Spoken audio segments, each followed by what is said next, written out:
Maintenant, je voulais laisser entendre, nous n'avons pas fait de notre chien un robot, nous n'avons pas conditionné notre chien, il faudra donc en permanence garder à l'esprit que le rappel n'est jamais 100% certain.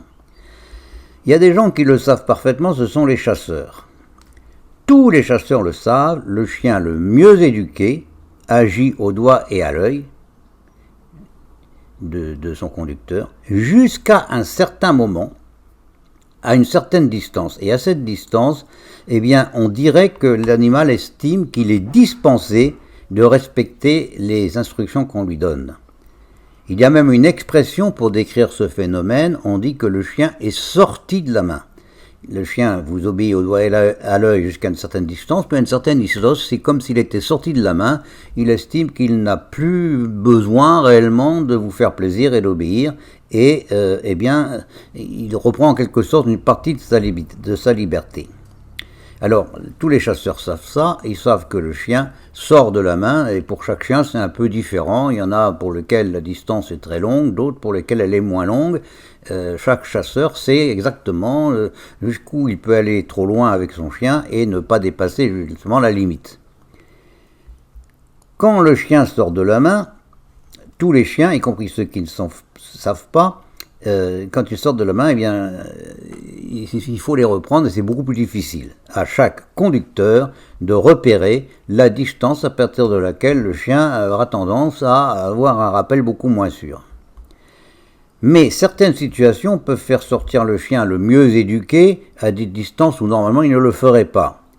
Par exemple, si votre chien, pour la première fois de sa vie, découvre devant vous un troupeau de moutons qui s'enfuit, en plus quand il se rapproche, alors ça l'excite encore plus, ou même tout simplement un cavalier qui lui aussi va prendre le galop parce que pour une raison ou pour une autre, le cheval a peur du chien, le chien, et c'est le réflexe de poursuite, il va très certainement oublier que il a été éduqué à ne pas avoir ce genre de comportement. Il risque de sortir de la main.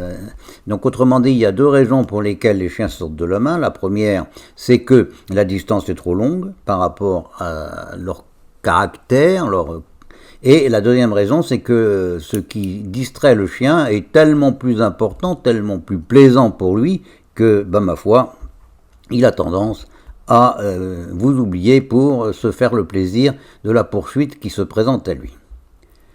En fait, ce qu'il faut bien comprendre, c'est que ce n'est pas le chien qui est coupable, c'est le conducteur. Oui, le conducteur aurait dû penser à préparer son compagnon à ces situations. Alors évidemment, vous n'aurez pas tous les jours un troupeau de moutons sous la main pour empêcher le chien de poursuivre le troupeau de moutons.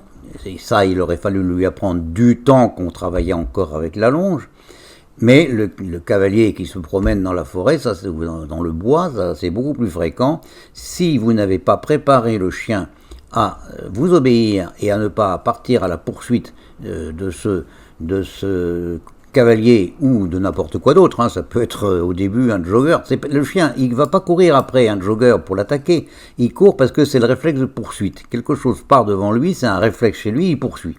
Eh bien, il faut que vous l'ayez éduqué auparavant à ne pas faire cela, ou à l'interrompre ce réflexe à votre commandement. Et pour ça, il faut l'avoir préparé à ça.